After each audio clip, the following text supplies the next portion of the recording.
সাজুচ্ছি দিয়ে এই প্রশাসনের বিরুদ্ধে যুদ্ধ করেছিল।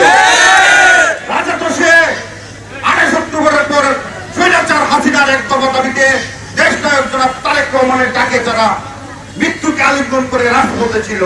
আপনাদের হুঁশিয়ার করে বলে দিতে চাই, ব্রাহ্মণবাড়িয়া জেলা ছাত্রদল অতীতের নেই বর্তমানে আরো বেশি শক্তিশালী হয়ে